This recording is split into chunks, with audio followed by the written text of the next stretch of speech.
All right, hello Thrift Boss Babes. It is Sammy here in her office.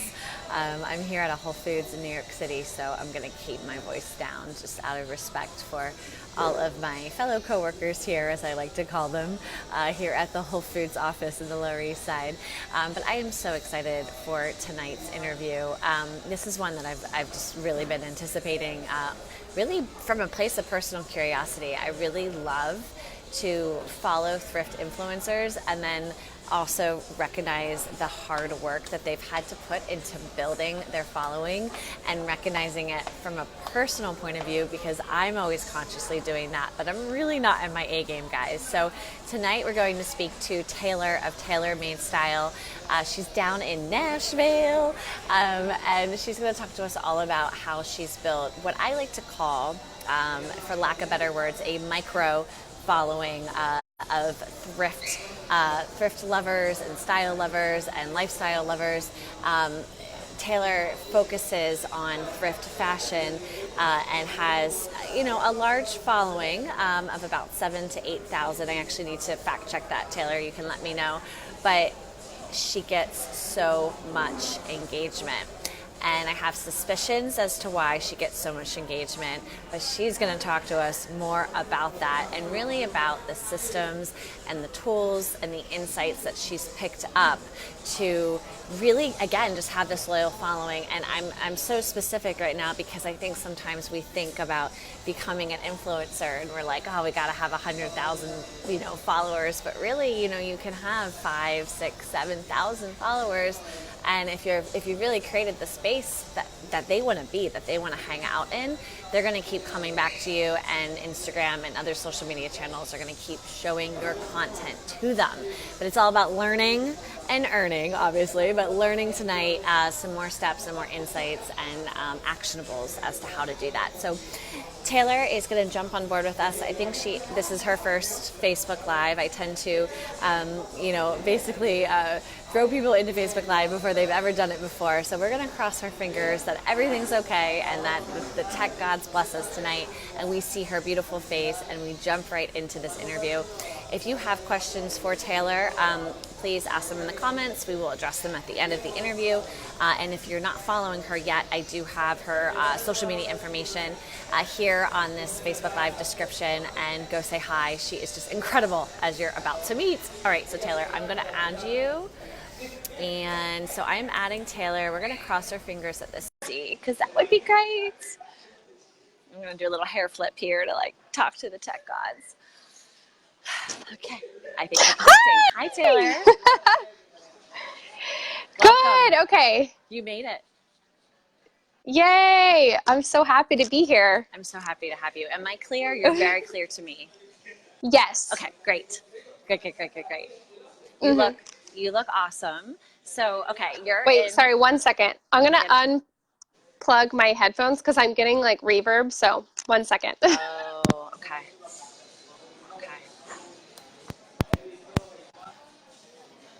Better. I So much might better. hear myself. Let's see.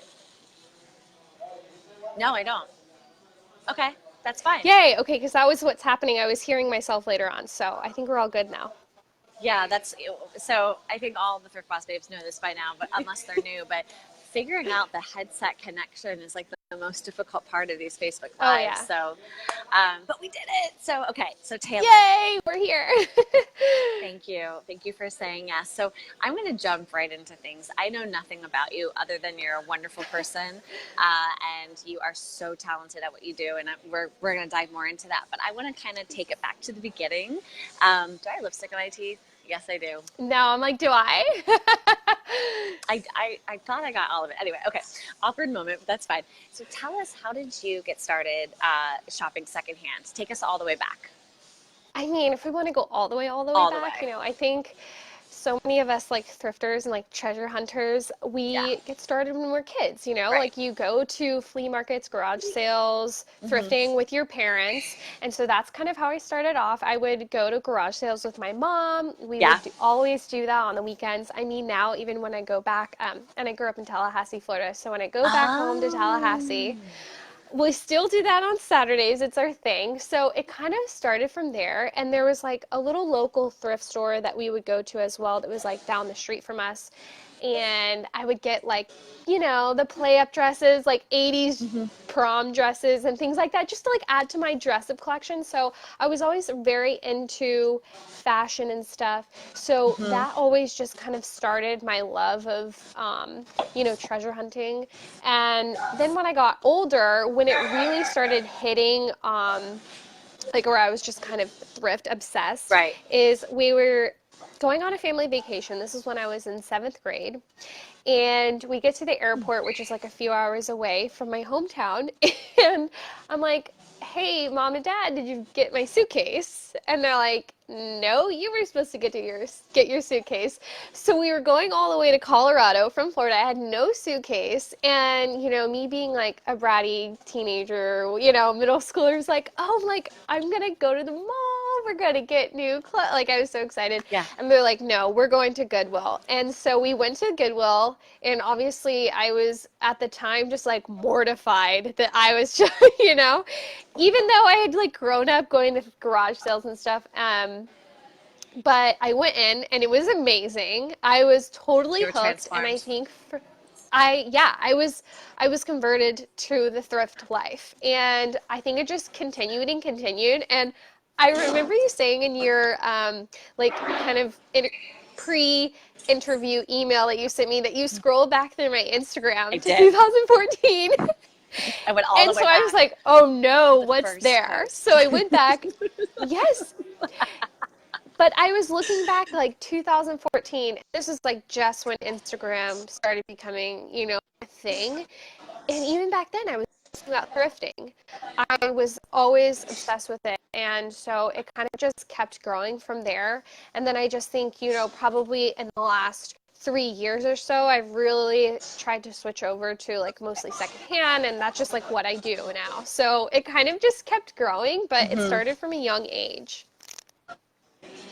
I love that you were forced into a thrift store because you forgot your luggage. I know, isn't that just like the greatest story ever? That is just like, that's hilarious. Destiny. No, it really is destiny. It really is. Destiny. That's so awesome. Yeah. So, and I know as we talk, you're going to talk more about like Instagram itself and just really how you transition from, hi, I'm using Instagram to, oh, I'm intentionally using Instagram. So, but I first want to talk about, I'm hearing myself echo a little bit, but wonder why that changed. I'll just keep going because it's not terrible. So sorry, I can hear myself. So Taylor is not just an Instagrammer, but she also, Taylor, were you going to say something? No. Okay. Yeah, I can hear myself echo, but if you guys can hear me echo, comment. But if you can't hear me echo, then I'm just going to keep going. So Taylor, you're very, very strong on Instagram, but you also have a blog. And the thing about blogs, because I've been a blogger before, my suspicion, I could be completely wrong, is that like no one reads blogs anymore. Like they're just like a dying art. Most people still have them. Okay, Erica can hear me echo. Can you plug your headset back in? Let's see if it's changed. Thanks, guys. Okay, how am I? You've sounded fine to me the whole time. I wonder why I'm echoing on your. It's so strange.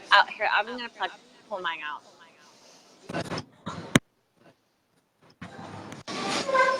Okay, testing. Nah, I can still hear myself. All right, guys, I'm gonna just suck it up. If you guys are okay with just, I'm gonna make my questions really fast, and then that way you can just focus on Taylor.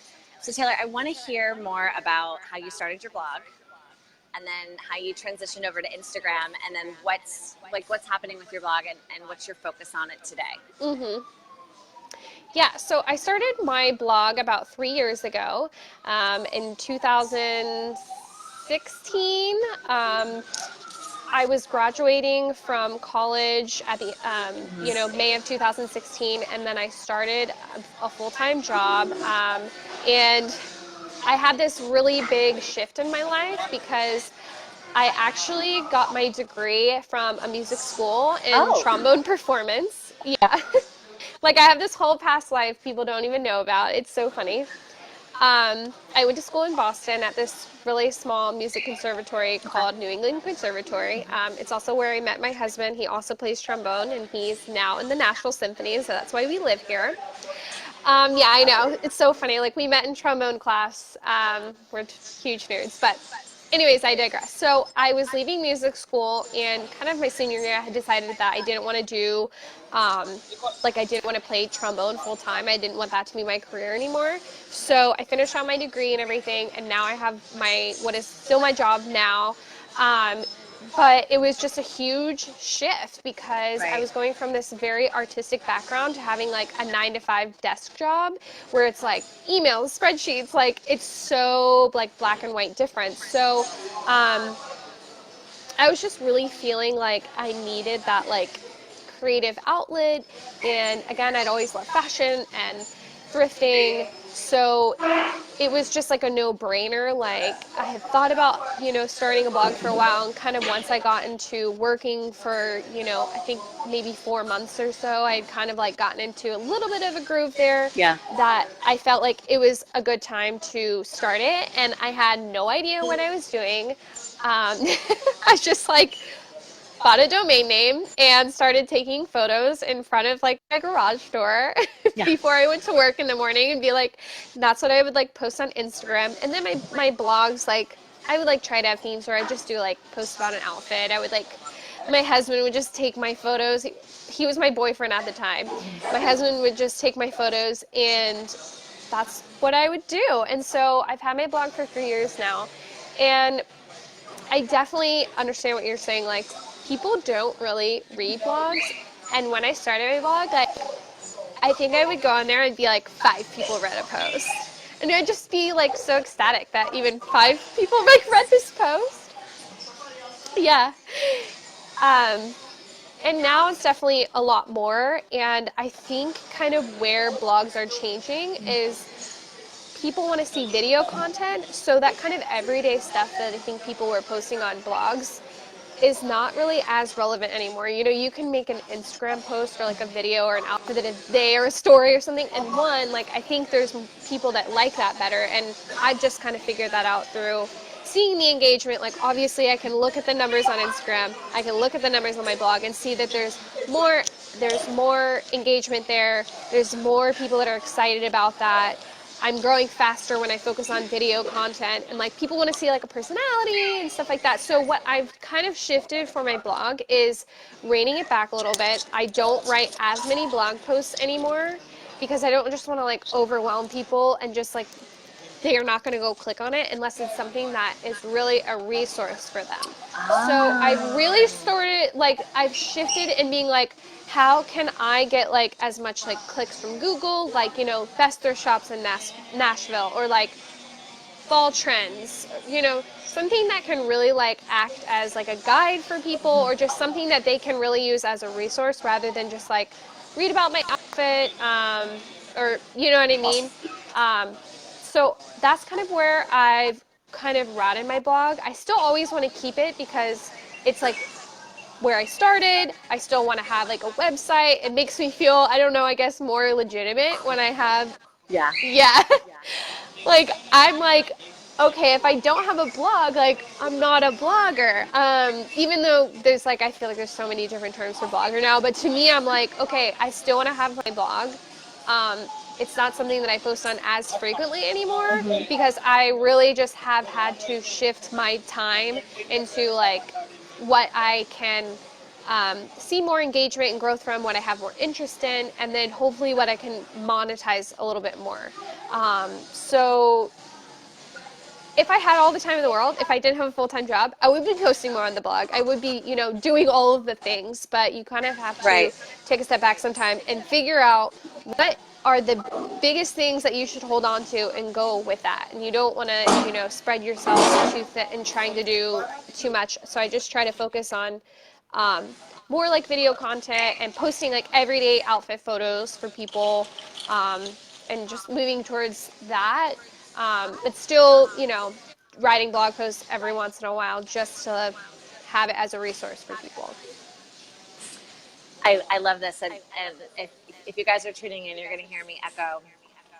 It's not terrible though, so I'm just going to roll with it. But I think that what Taylor's saying is so invaluable, because we need to be giving value to our audience, whether you're a blogger or an influencer or a company or a seller. If you want to bring them to whatever party you're having, whether it's a social media party or a blog party or a video party, keep thinking to yourself, like, what can I offer that's of value that people actually want to click through to read? So think, like, what do I click through? So I click through, like you said, like top 10 places to thrift shop in Nashville, top 10 ways to clean my thrift finds, top 10 trends of October 2019, which I'm sure there's a list out there, but like, yes, that's what you're basically implying, which is like the era of daily blogging, I think, is dead.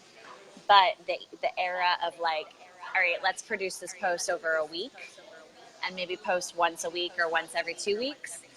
But people keep coming back because you said about search engine optimization. It's like a long-term investment for a long-term investment, if that makes any sense, versus a short-term investment for a short-term, return. Short-term investment for short-term return versus long-term investment for long-term return. Anyway, I don't think I'm making sense because I can hear myself echo, but you totally get it. So let's talk about your Instagram, because basically, guys, so like I try to do as much background research as possible while also having this open mind, so I can be like really curious and like ask these genuine questions of you when you're sharing information with me. But I went back and I looked at all of Taylor's posts all the way back to 2014, which is impossible to do for me because I have 8,000 freaking posts and I have no idea how to get rid of them. But I went all the way back to Taylor, and I noticed, I forget where it was, but you really like decided, like I noticed where you decided to be intentional. So can you walk us through that process of, obviously you started the blog in 2016, and then how that inspired your Instagram, and then really just how you've grown Instagram since then, and your focus with Instagram currently.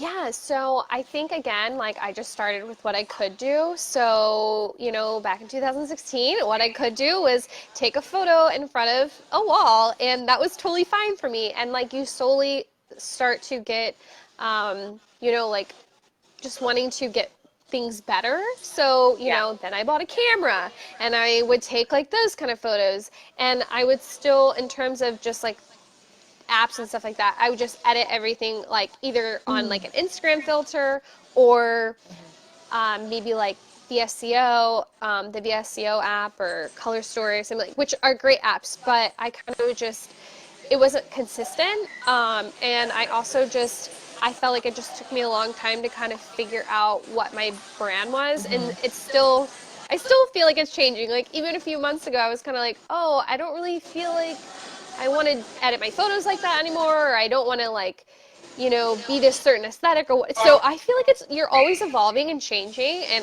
in 2 years I'm going to look back and probably my feed will be different then too. But I think the biggest change for me was, when I bought my DSLR camera, and tried to get into like photography a little bit more. So investing in yourself. And then eventually, I felt like I kind of started getting into the blogging world more, and I would like see what other people would post and things like that. And, there are these trends, I think, that, kind of come around Instagram and what people are interested in. And not to say that I ever want to like completely give in and like, copy somebody or something like that. But I was kind of like, oh, okay, like, this is kind of the trend in how people are editing their photos. So I basically bought a new editing software that like completely changed how I edited my photos and how and just like changed my photo game. So I got Adobe Lightroom. Okay. And so that just offered a lot more ways to edit my photo. There's a lot more like, it's just like more nitty gritty and like the things you can change, whatever. So start to kind of like personalize it to more your style and what you want and what kind of story you want to tell. So I bought a preset, because you can buy like presets from people. And then I eventually started to figure out just, kind of how I wanted my photos to be edited. So I feel like since I started using my preset, I kind of went through like a girly like red phase, and then I kind of went through like a moody phase, and then I mean, it's always changing, but it's always, I'm still using these like Lightroom presets, but I'm just changing now, and I've basically honed the skill of editing and kind of manipulating things to really feel, to fit my exact style and aesthetic that I want to put out there. So it takes time to figure out what you want, and like mastering kind of like this, new application that you're using. If you're switching over to, it takes time to kind of master those things. So now I feel like where I'm at with Instagram is just trying to present real content to people. I feel like I'm very inspired by street style and fashion. So I really just try now to be like everyday kind of outfit posts. Nothing too crazy, I mean, my outfits are crazy, but I'm not like doing this elaborate photo shoot unless it's something like a really creative photo shoot. So I kind of have stuff like that. So I feel like that's kind of where my Instagram is at now, if that makes sense. I get it. No, this is like, that's the moment you're at right now. But some of your creative photo shoots, I mean, I've seen them, like definitely there's been intention, like in Europe, like I can like kind of read between the lines. I'm like, she went and got flowers for that shot. I see what she did there. But I want to talk to you like more about that process. And so like, I think that what holds a lot of people back from leveling up their photo game, right, is that they don't understand the systems, because, people, like you said, work 9 to 5, and then after 5 o'clock, there's no light. Or they don't know how to use like the self timer on their, really nice camera or their iPhones to get a tripod. So how are you basically creating your content, like step 1 to step 10, or how many steps you have, especially considering you do have a job, which I didn't even like make the connection, and then we were chatting on DMs. I don't know why, I was just like, she does have a job. Like I literally was like, I did it all, baby. I didn't even like, I thought I was like, anyway, so long story short, explain to us that process. So this is who I am. I'm not a type A person. It is very hard for me to plan. I mean, I feel very secure. You seem like such a planner. I mean, in my head, I'm planning so many things, and that's the problem. I'm like such a list girl. Like even at my desk job, I'm like always writing down. Like it makes me so happy every time I see your Instagram, Sammy, because I'm like, she has a mind like me. Like there's so many things going on that you need to write down. So I think kind of how I plan photos, again, there's always going to be something that's very like spontaneous and sporadic. Like I work from home, and thankfully I am able to, with my job, go on my lunch break. And my husband also, he has kind of weird hours because he's in the symphony. So I'll be like, oh, hey, can we go take my photo real quick? And we'll go somewhere in our neighborhood for 10 minutes, and he will quickly snap a shot for me. So those are a lot of what my photos look like. And then on the weekends, I will do a shot maybe once every, on a Saturday and on a Sunday. Like this weekend, I think Derek just took my photo one time. So that's another thing. My husband does take my photo a lot of the time. Thankfully, I love him. He's really great for doing that. I do also use a self timer.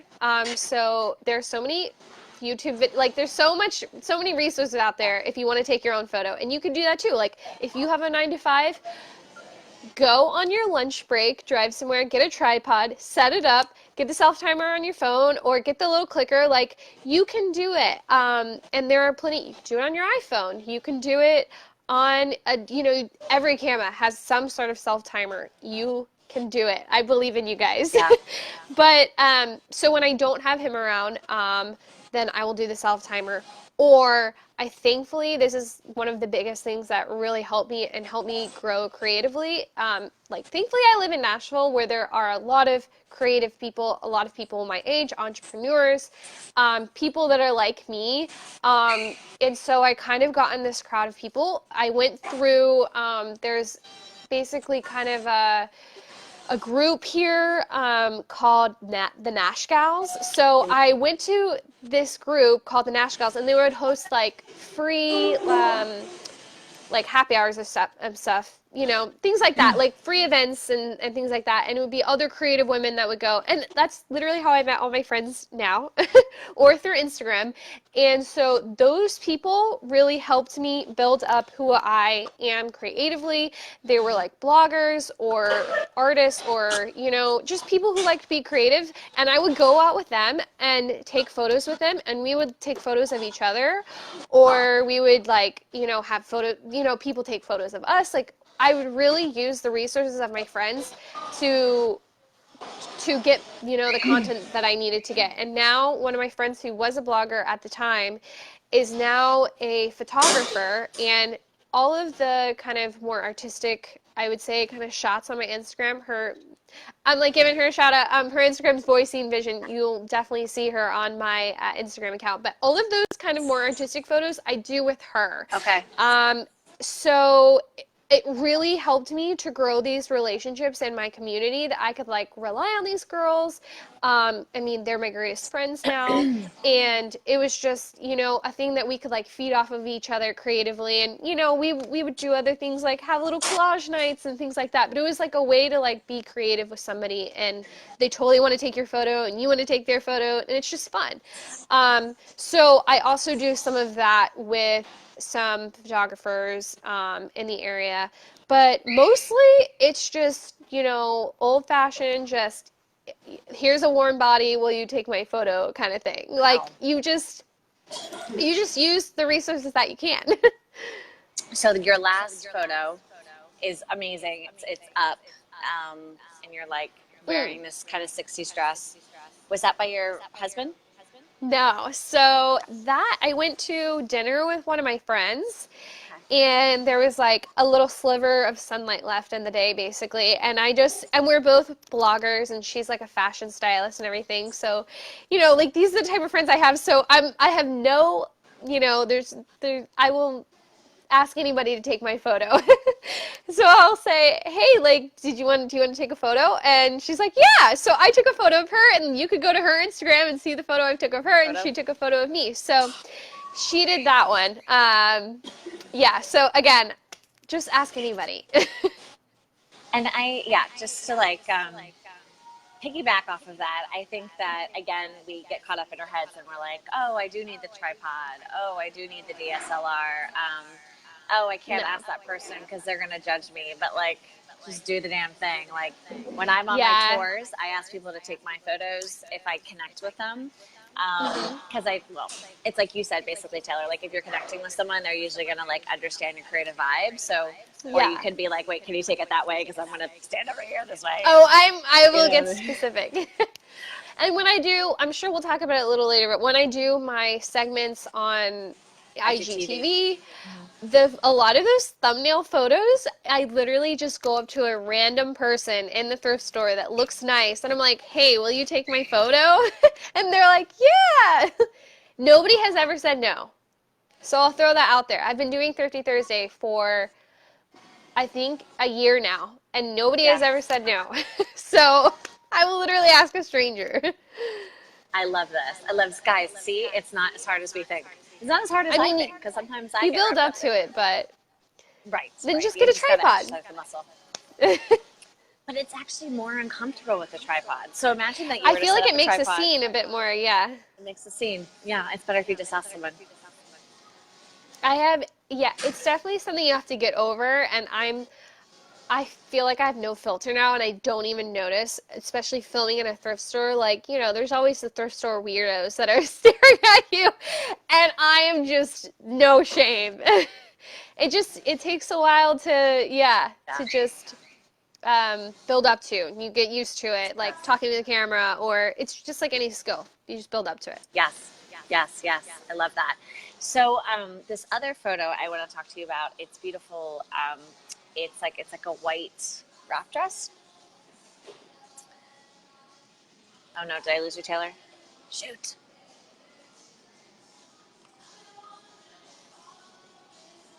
Can you guys see me? Is Taylor frozen? Or am I frozen?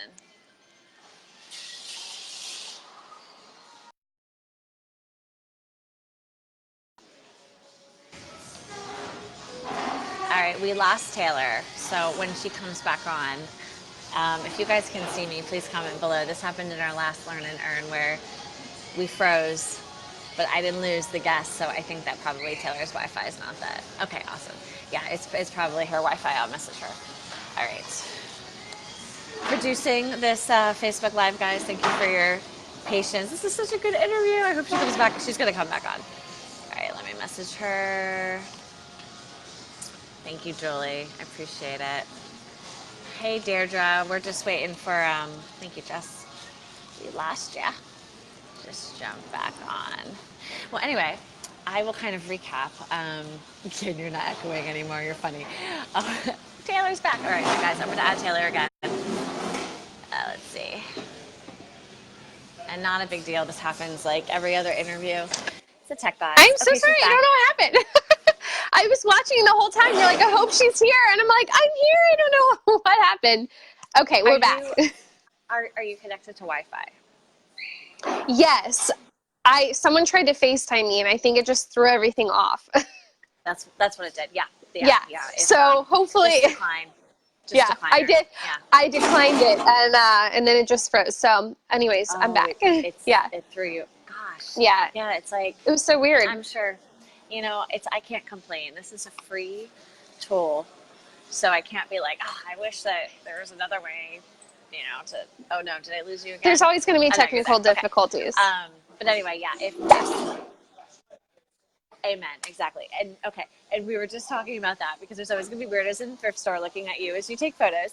But I do want to talk really quickly about this beautiful photo of you with the wrap dress, with the white wrap dress. If you guys go to Taylor Made Style, which is Taylor_made_style, the third photo back, it's absolutely beautiful. Was this with a timer? Was this with your DSLR? That was with my DSLR. My husband took that photo because we were just inside our house. So he just snapped that really quick for me. It's the one where I'm sitting on a table, on my console table, right? Yeah. That was just taken inside my house. So my husband took that one. And he's so nice. There's so many times I could use a tripod, but most of the time I just use him because he's willing to do it. Right. And it's easier because the angling is instant versus adjusting the tripod and. That's the main thing is just it takes a little bit longer to take the tripod photo because you have to look back at it and make sure it looks good and make sure it's focusing on the right thing. It always turns out just as good as, if a person was taking it, but it's just a little quicker.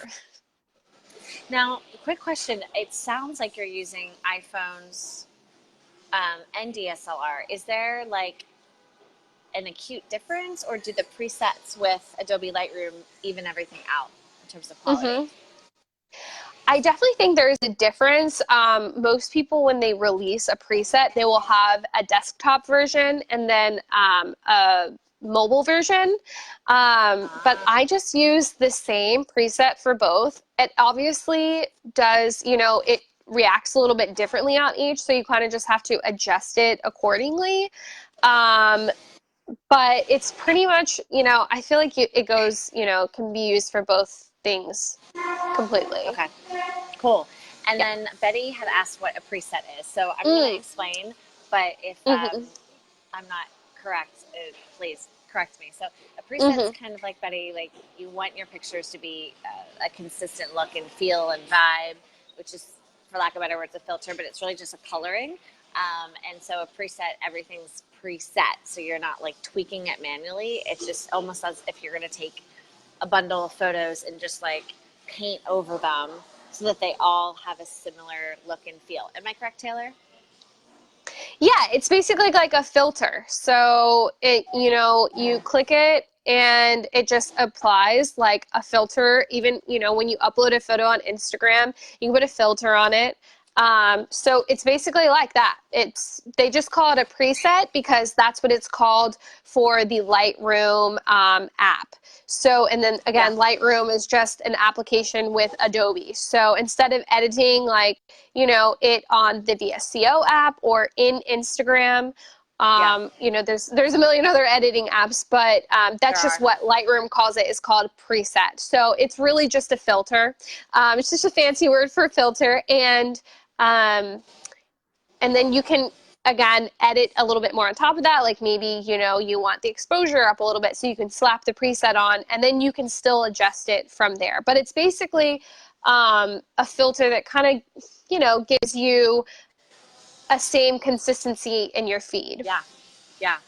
And do you, Taylor, feel that Adobe Lightroom is the best editing app? Is that what you would recommend? I would, if you're really looking for like high quality, consistent photos, I definitely recommend Lightroom because it has the most ability to change things. Whereas like some other apps, it's a little bit more user friendly for sure. Lightroom definitely takes a little bit more getting used to than just putting like an Instagram filter on it, because there, again, you can edit everything. You can edit all the different colors. You can edit the shadows and the highlights and there's so many different little things that you could change. But that's why I love it, because again, it helped me kind of make my own style, and it was more precise and exactly how I wanted it to be. Yeah, yeah. Yeah, I hear a lot that as an Instagram influencer, you can choose kind of warm colors or cool colors or saturated colors or vintage colors. How would you describe the colors of TaylorMade Style, or the preset of TaylorMade Style?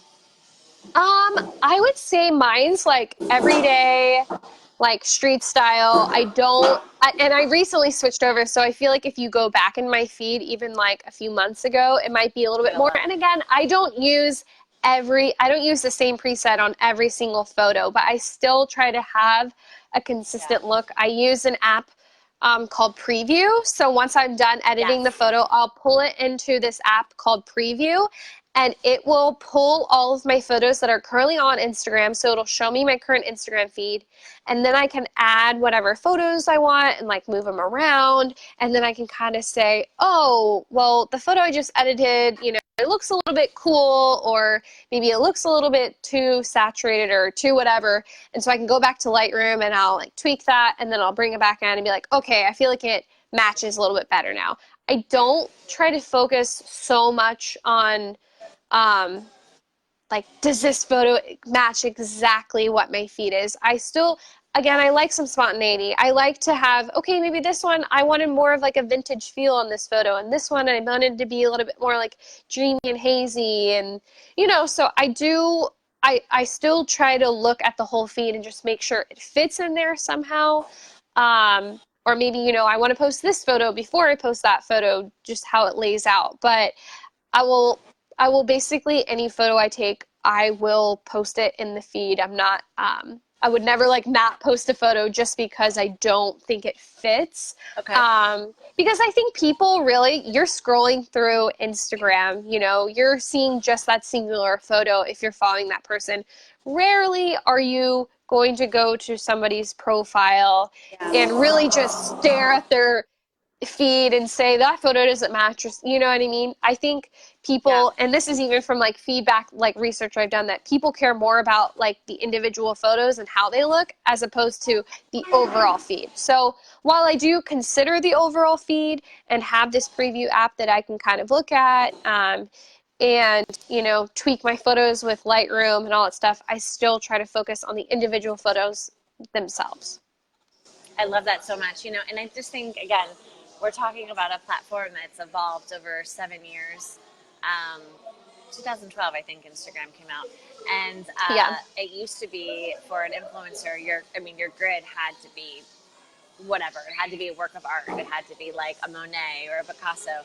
And I think that we're, like you said, we're stepping away from that unless you're just like this For sure. huge six-figure, six-figure follower influencer, which there are quite a number of them, and that's all they do. But I mean, what I see, and you guys, I'm so glad that you're talking about the preview app. So I've actually just downloaded that app because I personally don't care that much about my feed. I care about the content, so I will actually be like, all right, let's do this piece of content, this piece of content. So I'm very vulnerable, and that's like, it's like my Instagram is my blog, but I try not to be vulnerable like 5 times in a row. Like it happens maybe once every 2 weeks.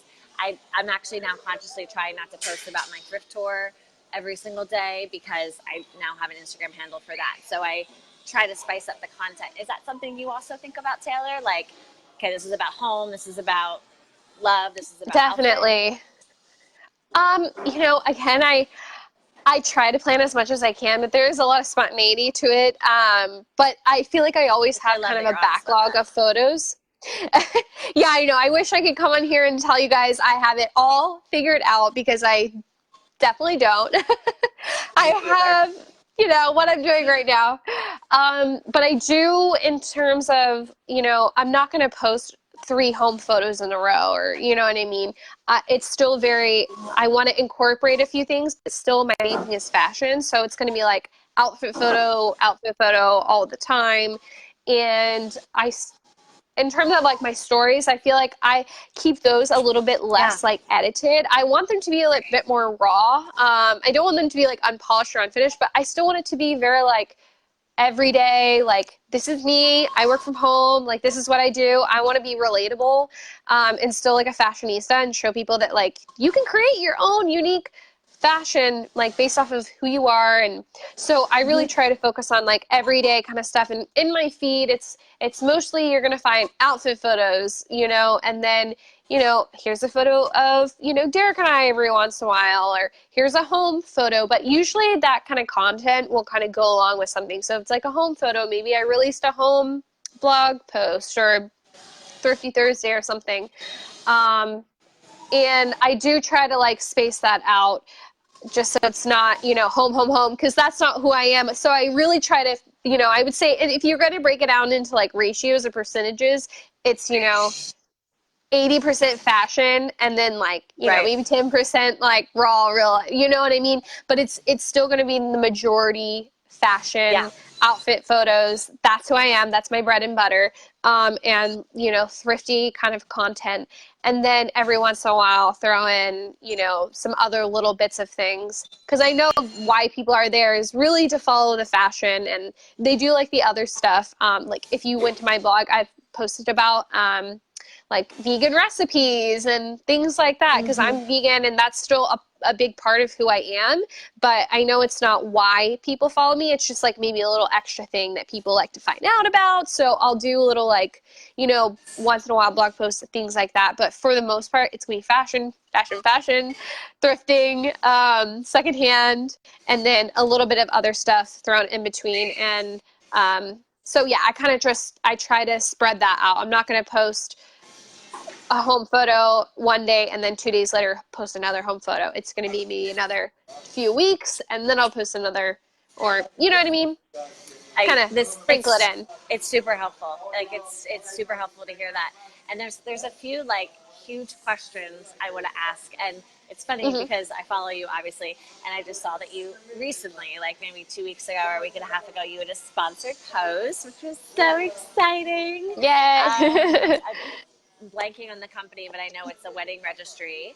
Zola, yes. The advertisements are all over New York. Looks really awesome. And so, sponsored content, like, is the dream. And so I'm curious what you're now knowing more about you. So, you're obviously doing this, like you said, you're spontaneous with like, a dash of planning, which is how I would like describe you. But, with more time and effort. You know when to do things and how to do things. But when sponsored posts start to become a part of your schedule, there's more pressure because you're trying to create the best post, or you're trying to create a post for the best time, or to get the best engagement because they're paying you. So tell us more about like your relationship with sponsored posts now. I think you can totally start to crush that industry, but like, how are you proceeding forward as it relates to your brand? Yeah. Sponsored posts are something I don't do all that frequently. I try to be really upfront with my followers that I would never suggest something to them that I wouldn't personally buy or use, Personally whatever. works too. So there's still so many like sponsorships that I've never, gone through with, or I've said no to because, it doesn't align with my brand.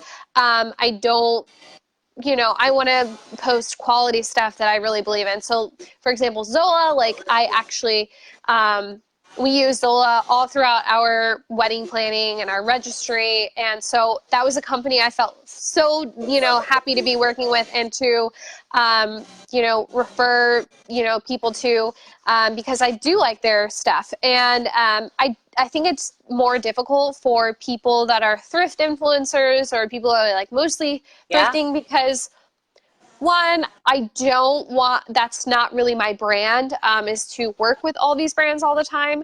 And I felt like for a long time I was just so, not anti other people or judgmental and other people did it, but I was personally myself felt like I was almost judging myself for being like, how could you work with a brand? But then I realized there's totally room for mixing these brands in with your own brand, as long as you're, all of your, I don't want to say morals, but, all of like the things Values. you care about. Yes, values. As long as your values line up with theirs, and,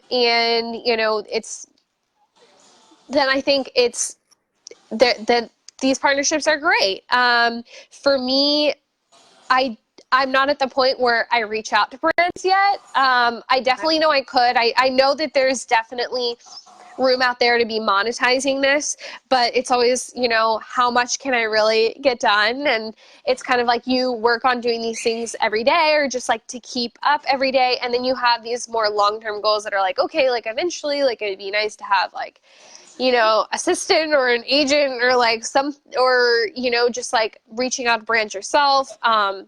There's always these longer term goals. So right now brands come to me, like I'm not a part of any sort of like platforms or have an agent or anything like that. Right. It's more just if brands reach out to me and I like them, and it's like a good fit, then I'll go through with it. So I think, kind of where I'm heading with brands and sponsorships right now is being a little bit more open to them and realizing that just because I'm working with a brand doesn't necessarily mean that I'm sacrificing my own, because I definitely feel in the thrift community, people are really judgmental if you work with a brand or if your video is sponsored or your post, but we're making, this is a job for us too. And unfortunately, thrift stores don't have like a huge budget to just sponsor you. No, if don't. they could. Yeah. Yeah. And so that's kind of more like voluntary stuff. But I think where I kind of want to head in the future this year is really working on monetizing this a little bit more and creating kind of my dream list of brands to work with. And, so kind of like planning for the future. I feel like I'm at this really big crossroads right now where I'm like, okay, like what's the next step? I want to monetize this more. And so I think I'm really trying to figure out my next step in terms of like what my brands are that I want to work with and like kind of how I can get there and like actually asking for money. Because most of the stuff that I do is in exchange for product or they're giving me credit to their company, which is all in great. Like you can furnish my house, you can, clothe my body. That's great. But also like I want to pay other bills, so, Amen. I think this kind of next season in my blogging career is going to be like educating myself on how I can kind of monetize this a bit more and figure out what those dream brands are and how I can, reach these brands and kind of grow that a little bit more. Oh my gosh, you're going to crush it. I hope so. There's always just so much fear. You're like, can I do this? And you're like, I know I can. I just got to do it. Yeah. Yeah, but I acknowledge you for being so open and honest, and I love what you said, which is amazing. Like, create a dream list, because you're right. Like, it could be a company from China that's, going to pay you $200 to talk about their, pardon my French, shitty makeup or whatever it is that, like, Yeah. They're willing to, promote. And people do that, and there's an audience for that. But your dream brands, that's going to keep you on track to maintain the audience that you've built, because they're a natural extension of you. And back to your advice that you're saying, Taylor, where it's like, yes, you can be a fashion or a thrift fashion influencer, but you can also sprinkle in those other elements of yourself, so you don't have to be 100% one way. And then because of that sprinkling, then you're going to have a little bit more leverage to work with brands like Zola, which have really nothing to do with thrifting, but everything to do with who you are. Which who you are is also a thrifter, so it just becomes a big circle. So I love that. Exactly. So let's talk about your IGTV, girl, because your IGTV is on fire. I'm pretty sure you just started like 6 months ago. Like, it's been within 2019, and you're getting like 4,000 or 5,000 views sometimes. And one of my favorite episodes is when you took. I think you are. I have to look back again. Do you ever look back? I feel like I try not to look. I try. You're hilarious. Okay, no. Well, like 15,000 views, which is huge. So I love this one where you were styling Fred from the Brook and the Block. Ah, yes. What I'm seeing you do is really like basically creating like YouTube content for IGTV. So can you talk to us about I mean, really how this started, because this is a process. What you've seen work and where you're headed with it, if you can give us that information. Yeah, so you mentioned that on IGTV it's been there for 6 months, but that IGTV, although I do have some other kind of videos sprinkled in there, but where it really all started was this concept that I came up with called Thrifty Thursday, and that's kind of what I'm known for now. And that basically started, I was kind of just thinking, like, I need some sort of new segment. People freaking love this thrifting. Like, people are always just so excited when I would film in a thrift store or anything like that. And it was very sporadic. I would just, go to a thrift store and like shoot some stories or something and be like, oh, look what I found. But people loved it. So I kind of figured out, okay. And I remember on, stories, I actually posted some polls to get some feedback from people. I think that's really important to do. Figure out what your audience wants.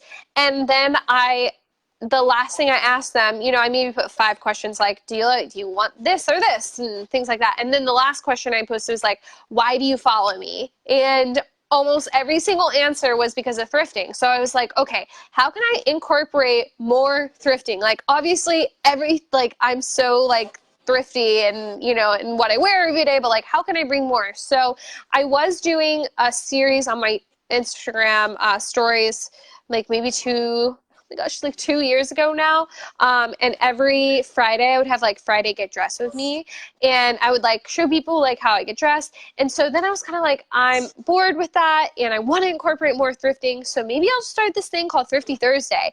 And it was just so random. I think one day I just decided I was going to do it, and I posted about it on Instagram so that like I could, no take backsies. I couldn't take it back after that, after being like, I'm doing this new series. And it was like so like I decided like within 1 hour. It's like when you're feeling like an existential crisis and go chop all your hair off. It was like that kind of decision was just like, I'm going to do this. And so it started on my stories, and it didn't really have, I didn't know where it was going to go. It's just, I would do come thrifting with me, or maybe like a thrift haul, or maybe, like in the beginning stages, it was very just like random things, and then it just kept evolving and evolving. And I was like, okay, I need to make this like an actual thing. So I don't think it's been that long, as you said, like probably, 6. So some Sometimes I would post them on IGTV if you know, it was just something that made more sense to post on IGTV. Otherwise, I would post them on stories, the Thrifty Thursday stories, and it was. Got But it. then it started getting out of control. Like I would have like 100 stories. Like I was outgrowing stories, Been and I there. wanted, yeah, and I thought it was just really dumb of me not to have something that people could go back and reference. Like I was doing all this work. I was doing so much work to put this stuff out there, and then being like, oh wait, like people can't even go back, or they'd be like, Right. oh, like, you know. So then I actually think I made the full-time switch to IGTV not even that long ago. It was like right when I got back from my honeymoon in Europe, and I was like, okay, I want to April do 19th. yes. No. It was July, because Oh, before July. that, Okay. I would sometimes do, like, if the video made more sense to do on IGTV, sometimes I would put them on IGTV instead of stories. So I was posting a little bit on IGTV, but it really officially switched over in July. So not that long ago. So now people can go back and reference them and watch them. And they are basically, I mean, they're a YouTube video. And actually, officially last week, Yes. I switched over. I used to use my just my phone, but I mean that worked amazing. Like you can do wonders with a phone. You can do wonders editing. I would use this app called InShot, and that's my That's what we favorite. use. That's what we all use. Yes. InShot Yeah. is amazing. You can do a lot of things with it, but Yeah. I kind of outgrew that too. I started basically just making more high quality, like edited videos. Like I didn't want it just to be like, okay, I'm pasting all this stuff together. It was like, I'm adding effects and whatever. And I hit this wall where I was editing, so like I was just doing so much on a video that it wouldn't export.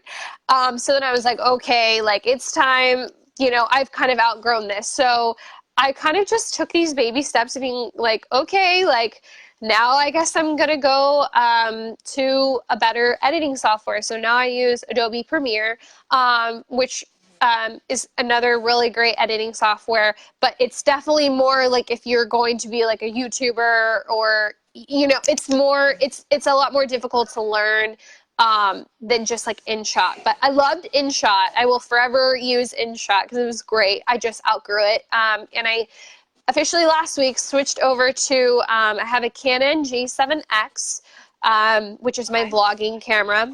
It's really nice because it has a little flip screen so I can see myself. It has great video and audio. And so that is what I use now for all of my Thrifty Thursdays on IGTV. And my plan for the future is to really just switch over to YouTube because I want to monetize this baby. Like I want to reach a different audience, a YouTube audience. I feel like, I mean, probably since I started my blog in 2016, I always wanted to do YouTube. I think you could probably go back, and I have some videos from like a long time ago. But I think that's where I'm heading now. It took me a long time to realize, okay, I can do it all. I can have a full-time job and edit a video and do like, it just took me a long time to feel like I could balance it all. And so now I feel like I'm at a point where I've almost built myself up. Like I was editing on InShot, and then like, okay, now I'm going to do the vlog camera. Okay, now I'm going to switch over to like this new editing software and learn this. So it's just bit by bit. And so it can seem really intimidating at first, for sure, to be like, I'm going to make a video, but you just start with what you can do. Even if it's just sitting your phone on a tripod and filming it straight through and not editing anything, you know, um, or what, you know, what kind of, you know, content you want to put out there. Where I'm going is more edited video, more video content. It's what people like to see. And I think it's going to be a good way to monetize this a little bit more, is if I can make some money on YouTube.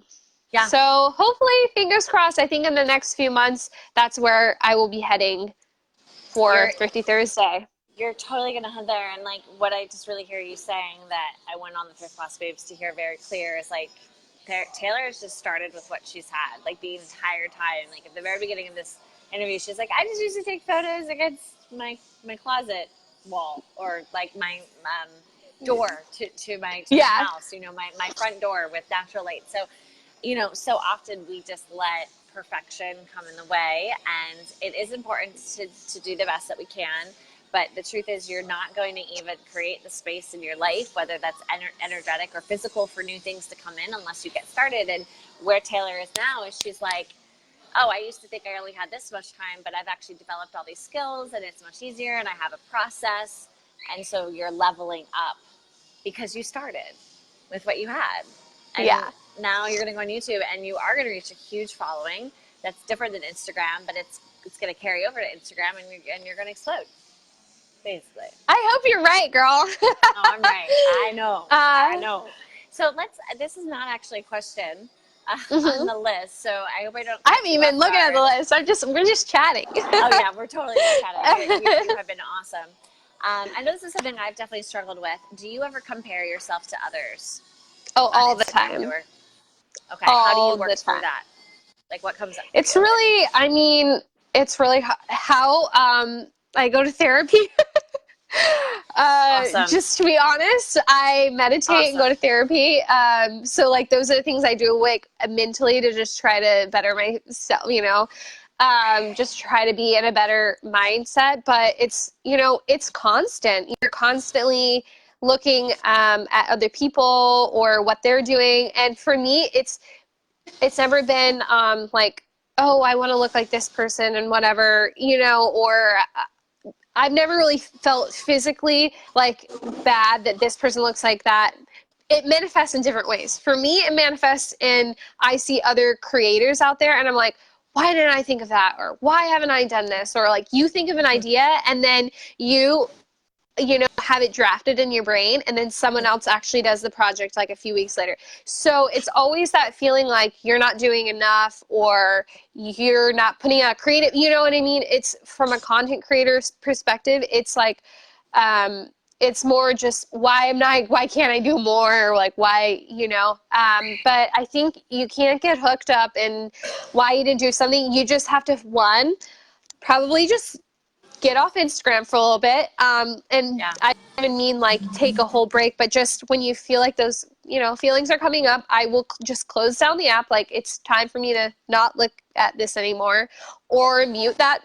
If certain people are triggering you, mute them. It's totally fine. You're not going to hurt their feelings. I mean, just to be real and honest, like if you need to do that for your mental health, it's totally worth it. Like do something, like recognize what's triggering you to do that. And then, you know, just try not to do it. Those feelings are always going to be there, but I think also just trying to, you know, turn those into positive things. You know, if you're jealous that you didn't, you know, think of that idea, or you're just not even jealous of it, you're just feeling like you're not enough and you're ashamed that you haven't done this. I'm getting deep, guys. Then turn inward and think about all the, like, make a list of the things you did. Make a list of all the things you're doing that are amazing. Like, freaking go you posted that, you know, thing for sale, or you posted on Instagram. Even just like simple as, you know, I sent that email today. Just think of the things that you have done lately, big or small, and feel proud of yourself for those and think, okay, I am doing enough, or think about how far you've come. So yes, I always get caught up in that all the time, but I think it's just, you have to kind of create ways that you can deal with it and feel, and feel better about it. I love that. And, you know, it's funny about the mute button, because I've just learned about it. Like, I feel so old. I was like, I didn't know there was a mute button on Instagram. So if you guys don't know what that button is, you can like literally go to someone's post, and I'm talking iPhone speak, but there's like three little buttons, or I'm sorry, three little circles that you can click somewhere on that photo. I forget exactly where it is. And you can mute someone so you don't see their posts show up, or their stories. It's either or. It's either posts and stories or just posts, but you don't unfollow them. So I've actually done this with like exes in my life, because I don't want to like disrespect them and unfollow them, but I just really can't see their stuff. Because then I want to look at it and blah, blah, blah. So I love that. like, I love that as an idea, because obviously, like, we're only human, and I relate 100%. It's like, we're all idea people, but we only have so much time to execute. So what I admire about you, Taylor, and what I think I want to pass on in this moment to anyone listening is, like, you've been able to be like, all right, this is my thing. This is my 50 Thursday thing. And now, I do TV with that, and you're like sticking to it. So if you guys feel like, oh, I need to be doing all of these things that all these people are doing, just remember that you can't. Like, there's no way you can, unless you have a team of like 15 people in your Song of Style. But you can do one thing. And sometimes on the path to one thing, you have to experiment and just basically throw stuff against the wall until you realize what that one thing is. And then you can continue to build confidence by focusing on that one thing. And when you see other people do their other things, you might be like, oh, I kind of wish I were doing that thing, but you're doing your thing. And if what you're doing is giving you joy, and, let's talk business here, there are some results there, keep doing that thing. Don't be distracted by the other things. But yes. Taylor, thank you so much for being so honest and raw, because I think it's so important that we hear that from people like you, so that we're like, oh, this is normal. Like, I'm not crazy. Yeah, no, we're human. We're always going to feel these feelings. So I hope that anybody out there listening can know that you're not alone. Everyone has these feelings, and, you just got to have healthy ways that you can kind of deal with them and grow and thrive. Yes. Okay, so I'm just going over our questions here. I'm like, all right, we've covered like almost everything. I want to ask another kind of just like direct question, but it was on the list. So, okay, we all thrift. We find great things. We have a lot of great things. Hence, how Thrift Boss Babes was born, which is to help people to learn the art of resale and also have a very trustworthy, close-knit Facebook marketplace community. So you obviously have a very large closet, or 3 closets, or 5 closets. I don't know. Have you ever thought about starting an Instashop or a Poshmark or something to resell your finds?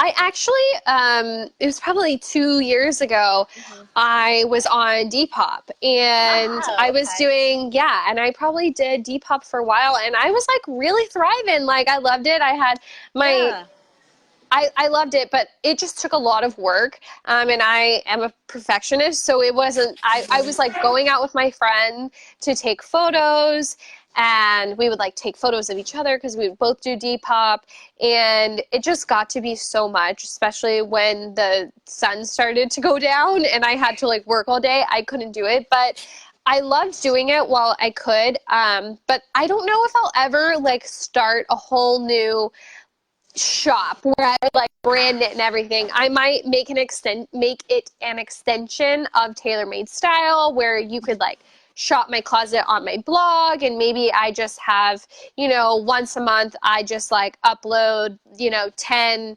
of my favorite pieces that I want to sell or something like that, and kind of just doing it where it doesn't take as much time, because I think there definitely is interest there, and I love shopping and selling. And I loved the aspect of it, but it just took too much time away in terms of like having my own like branded shop from my blog and my own brand. So I think I'll continue to I do like closet sales on my Instagram periodically. And I think, maybe one day I will have a little shop section on my website, but I don't know that I'm ever going to launch an official, site or sell, full-time on Poshmark or anything like that, unless I didn't have a full-time job. If I had more time to dedicate to that, I definitely would. But there's no time right now, so it's kind of just, if I could just sell things randomly like once a month, like that would be great for me. Yeah, and that's you've built an audience where you can do that, and it's just, again, like you said, it's an extension of who you are. But if you wanted to do something that was bigger, in the future, if you had the time, you could, but you don't know because you're not there yet. And it's funny because I launched my Instashop, but I only launched it because I wanted to learn more about Instashops. But like, I do not consider myself like this full-time reseller. And now I'm like, oh, I'm really into it. Like, oh, okay. It's really like, fun. Like, and it's I'm back addicting. into it. I'm Yeah. back into like the resale game. So anyway, we've been talking for over an hour, which I'm not surprised about because I adore you and I adore your energy and just like the essence of Taylor. And if you guys are not following Taylor, go follow her because she's amazing. So I just want to ask like one last question. Is there anything that we didn't cover? Because I know we had a lot of questions, or something that came up for you that you want to share with the Thrift Boss Babes before we say goodbye. Nothing that I want to cover about me. I mean, I hope you guys come follow me and we can keep chatting over there and keep this going. But in terms of who I am, no, I think we basically covered everything. Any parting words I have to say would just be yourself. If you're trying to be an influence out there, just be yourself. Just stay true to who you are, and that's absolutely the best thing that you can do for your brand. Gosh, I've said amen like 5 times tonight, but I'm just not moved. Amen. Just be yourself. So, Taylor, you are incredible. I've never been to Nashville, and you're the only person I know in Nashville. So come visit me. I have a spare bedroom. Yes, she's come. Tempting me. Come, girl. Yeah. When I can do a Thrift Babes national tour as sponsored by like Febreze or some laundry company that's going to see the value. OxyClean. Finds. OxyClean. Yes. Sponsored by OxyClean. We're going to do a huge event together. It's going to be amazing. And just thank you for just sharing your heart and also your journey with us. And if you guys didn't watch from the beginning, go watch from the beginning because Taylor really drops a lot of gems just about being an Instagram influencer and the tools to use. So Taylor, I'm going to say good night. Thank you so much for having me. Bye. Thank you. All right.